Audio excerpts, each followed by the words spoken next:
परमेश्वर की स्तुति हो, परमेश्वर की जय जयकार हो। परमेश्वर ने हमें फिर से एक और बार आपके सामने आने के लिए मौका दिया। हम परमेश्वर के वचन में से हम आज एपिसोड 67 हम पढ़ने जा रहे हैं, 67। और उसके अंदर क्या परमेश्वर क्या बता रहा है, और हम इसके अंदर हम देखेंगे कि हम इब्रानियों की पत्री का 12वां आयत का 8वां आयत हम मेनली पढ़ने जा रहे हैं। और 8वां के आयत के पहले हम परमेश्वर 7वां आयत और फिर से एक और बार देख के हम 8वां में जाएंगे। परमेश्वर हमसे जो भी बात कहें वो हमको हमको हमको हमारे जीवन में हमको फलदायक होने के लिए सहायता करने के लिए परमेश्वर से मैं प्रार्थना करता हूँ। परमेश्वर मुझसे उसकी वचन को बोलने के लिए जो भी बोलने के लिए मेरे दिल में देगा, मैं वही बात करूँगा, और ताकि परमेश्वर के नाम की स्तुति हो। तो हम यहाँ पर अपन आते हैं, और यहाँ पर विश्वासियों के लिए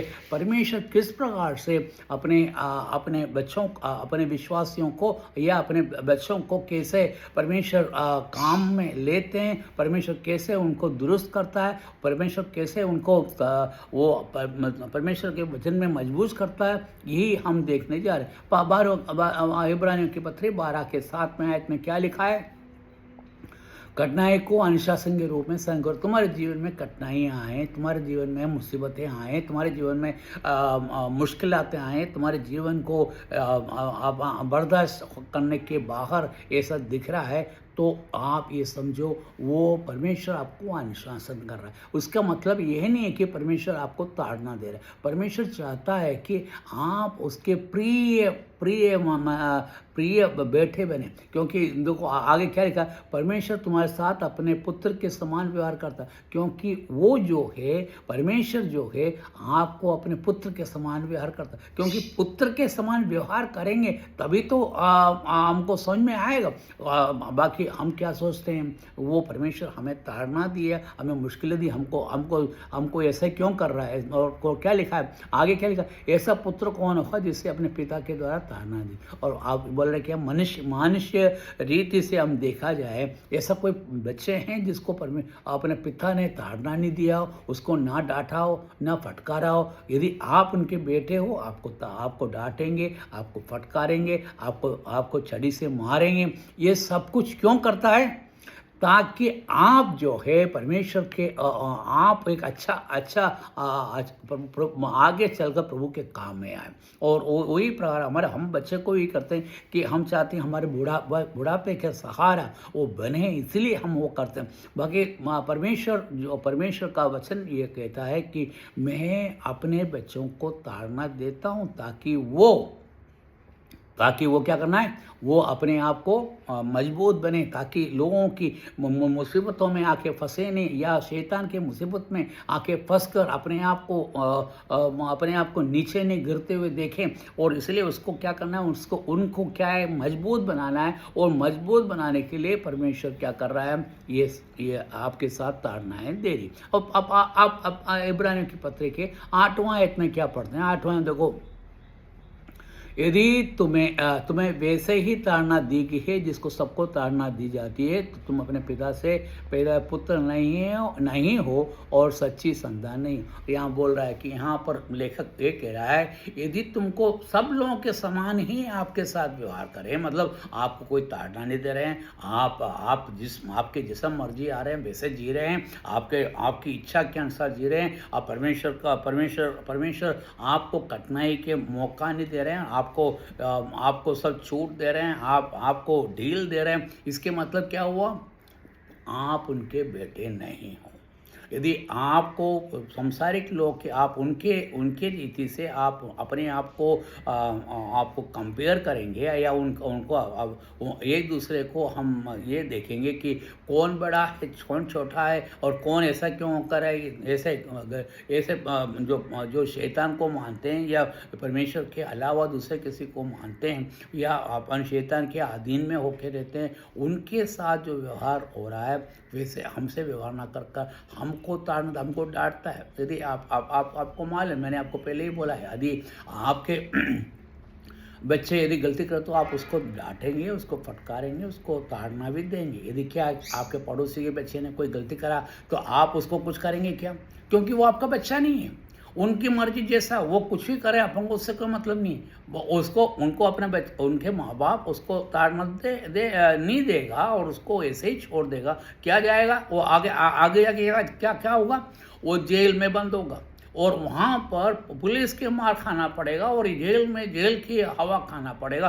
क्या आप उस प्रकार से जीना चाहते हैं? और यहाँ पर देखो इंग्लिश में क्या लिखा हुआ है, but if you are without chastening, यदि आपको कोई दंड नहीं मिल रहा है या आपको तकलीफ नहीं हो रहा है, आपके जीवन में मुसीबतें नहीं आ रहा है और परमेश्वर आपको ताड़ना नहीं दे रहा है, तो क्या हो रहा है, of which all have become partakers, यदि आप दूसरे लोगों के जैसे ही आप हैं, तो आपको कोई नहीं है, तो आप क्या इलिजिमेंट एंड नॉट सन, आप क्या वो क्या कहते हैं ना, इंग्लिश में कहते हैं बास्टर्ड, मतलब परमेश्वर के द्वारा पैदा नहीं हुआ, अपने बाप के द्वारा पैदा नहीं हुआ, क्योंकि उसके ना तो बाप है ना तो माँ है, वो अपने हिसाब से चल रहा है। और ऐसे लोग जो है वो क्या होगा, वो उसको कहते हैं इलिजिमेंट, मतलब जो एक बाप का बच्चे नहीं हैं। तो यदि आपके जीवन में ऐसा हो रहा है तो भाई आपको सोचने की ज़रूरत है। और ये यहाँ पर कह रहा है कि परमेश्वर ने हमें प्यार किया है, परमेश्वर ने हमें प्यार कर कर हमें बेटा और बेटियाँ बनाया। मैंने इसके बारे में कल बहुत ज़्यादा बोला था और अब फिर से अब सोचें, क्योंकि फिर यहाँ पर वचन बिल्कुल साफ साफ कह रहा है। यहाँ पर देखो बिल्कुल मैंने बोला ना, एक दूसरी भाषा में बोला है कि तुम जो है परमेश्वर के बेटे नहीं हो, परमेश्वर से तुमको कोई संबंध नहीं है, परमेश्वर से कोई संबंध नहीं। हाँ, आप कह सकते हैं कि मैं क्रिश्चियन हूँ, मैं मसीही हूँ और मैं मसीह होके पैदा हुआ, मेरे माँ बाप मसीह थे और बाकी मैं मसीह खानदान से हूँ। मैं तीन जो खानदान, तीन जनरेशन से मैं मसीही हूँ, और या 4 से या 10 से, उससे कोई फर्क नहीं पड़ता।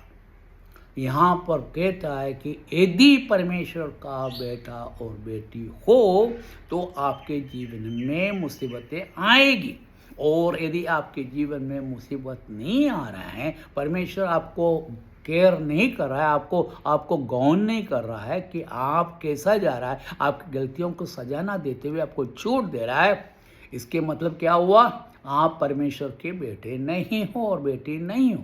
और यदि आपको बेटा हो और बेटी हो तो क्या होगा, आपके जीवन में मुसीबतें आएगी, और ये मुसीबतें आपको मारने के लिए,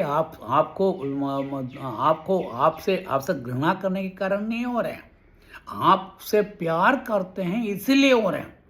मेरे भाइयों, यहाँ पर ये मैं नहीं कह रहा हूँ, यहाँ वचन कह रहा है और वचन के हिसाब से मैं आपको बता रहा हूँ।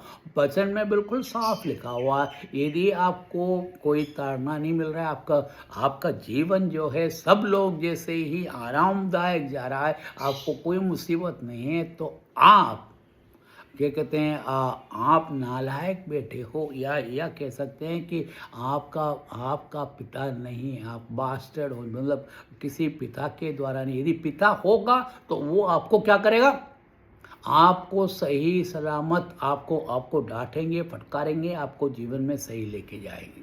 और यदि नहीं हो तो क्या होगा, आपके जीवन में कोई भी आपसे कुछ नहीं कहेगा, आपके जो मर्जी है आप चल सकते हो, आपको जैसा जीना है आप जी सकते हो। बाकी उससे क्या होगा, मनुष्य के रूप में आप देखा जाएगा तो क्या होगा, वो ऐसे बच्चे कहाँ जाके अंत होते हैं मालूम है, वो जेल में जाके बंद होते हैं, अपने आप को कैद करवा लेते हैं। क्यों? क्योंकि वो गलती करेगा, एक गलती करेगा कोई कुछ नहीं कहेगा, 2 करेगा कुछ नहीं करेगा, 3 करेगा, और करते करते छोटे से बड़े, बड़े से बड़े, बड़े से बड़े, लास्ट में क्या होगा, वो पकड़ा जाएगा तो वो जेल में, और जेल के अंदर सड़ना पड़ेगा। क्या आपने आपको कैदी बना के जीना चाहते हैं? भाई कैदी के जीवन तो बहुत ही कठिनाई है। आपको ना तो खाना सही से मिलता है, ना तो कपड़ा आपको सही मिलता है, और ना आपको कोई सहूलियत मिलता है, कुछ भी नहीं। और ऐसा ऐसे अवस्था में आप क्या है कि आपको स्वातंत्र्य नहीं, आप दुनिया नहीं दे सकते और आपको आपको कुछ भी नहीं है और आपको रोज़ की रोज़ ये सोचना सोचना पड़ता है, अरे मैंने ऐसा क्या जीवन खाया, और उसके बाद ही तुम फिर क्या होगा, फिर वही सोचेंगे। और जैसे मैं बाहर निकलूँगा, मैं इन लोगों के सबको 12 बजा दूँगा, इन सब लोगों की मैं ये कर दूँ। वो कौन आपको करवाता है? शैतान आपसे करवाता है। तो शैतान का आप गुलाम रहना चाहते हैं या परमेश्वर का गुलाम? परमेश्वर का गुलाम या परमेश्वर का बेटा? परमेश्वर ने मैंने आपको गुलाम के बारे में आपको पहले बता चुका हूँ। परमेश्वर यहाँ पर क्या कर रहा है, आपको आपको गुलामी से छुड़ाकर परमेश्वर का बेटा बनाया। हम शैतान के गुलाम थे, हम शैतान के चाल चलन पे चलने वाले थे, उसकी इच्छा के अनुसार चलने वाले थे, उसके वो जो कहते थे वो चलते थे। वो कहते हैं आप तुम सिगरेट को फूको तो आप सिगरेट फूकते, शराब को पियो तो शराब पीते, आपको बोलते कि आप चोरी करो तो आप चोरी करते, अरे मारपीट करो तो आप मारपीट करते हैं। आपको समाज में आपको दूसरों के सामने दूसरों को मुसीबत करना है, उनके जीवन को आपको मुसीबत कर रहे हैं, आप कर सकते हैं। बाकी वो करने के लिए कौन आपको मजबूर कर रहा है? शैतान आपको मजबूर कर रहा है। भाई आप बिल्कुल समझिए, आप और यदि परमेश्वर आपको ताड़ना देंगे तो हम क्या होगा, हम परमेश्वर के बेटे और बेटियाँ कहलाएंगे, और कहलाएंगे ही नहीं, वो बेटा और बेटियाँ हैं, इसलिए हमको ताड़ना देते। मैं आपको एक समझाने के लिए एक बात कहता हूँ, क्योंकि मेरे मेरे मेरे बच्चे हैं और उन बच्चों में से यदि मैं किसी बच्चे को मैंने मारा तो क्या करेगा मालूम है? डैडी मुझे माफ़ कर दो, मुझे माफ़ कर दो, आके क्या करेगा? मार पीटने पर भी आके मेरे पाँव पकड़ लेते हैं, डैडी मैं आइंदा ऐसा नहीं करूँगा, मेरे को माफ़ कर दो, मेरे को माफ़ कर दो, मैं आइंदा नहीं करूँगा करके पाँव में लपटते। आप जितना मारोगे उतना ही आपको लपटेगा, क्योंकि उसको मालूम है, उस बच्चे को मालूम है क्या है कि मेरे पिता के में लिपटने से पिता करुणा से भरपूर व्यक्ति है, वो कृपा से भरपूर व्यक्ति है, वो मेरे को दुख वो नहीं सह पाएगा, क्योंकि बाप जो है अपने बच्चों का दुख सहन नहीं कर पाते, क्योंकि वो सही करना चाहते हैं, इसलिए नहीं कि उससे घृणा करते हैं, उससे घृणा नहीं करते हैं, उससे प्यार करते हैं, इसलिए वो आपको मारते हैं। और उसी प्रकार प्रभु यहाँ पर लेखक कार्य बता रहा है कि तुम्हें यदि परमेश्वर ने आपके जीवन में कठिनाइयाँ दिया है, मुसीबतें दिया है, वो छोटी छोटी है, इसलिए नहीं है कि आपको मार पड़ी है तो छोटी है, और वो क्या है, तत्काल के लिए, थोड़ी देर के लिए।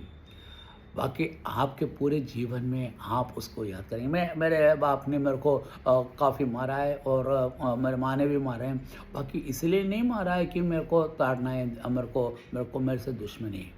तो वो सब अपने अपने समझ के अनुसार करते हैं, और मैं अपने बच्चों को मैंने ताड़ना दिया है, बाकी मैं अपने बच्चों को बहुत प्यार किया है, और इसलिए प्रभु की स्तुति हो, प्रभु की जय जयकार हो। मेरा समय यहाँ पर ख़त्म होता है, परमेश्वर के नाम की जय जयकार हो। परमेश्वर आपको आशीष दे, आप अपने परमेश्वर के आपको ताड़ना मिलते हैं, परमेश्वर के बच्चे हो, प्रभु के नाम की जय हो, आमीन।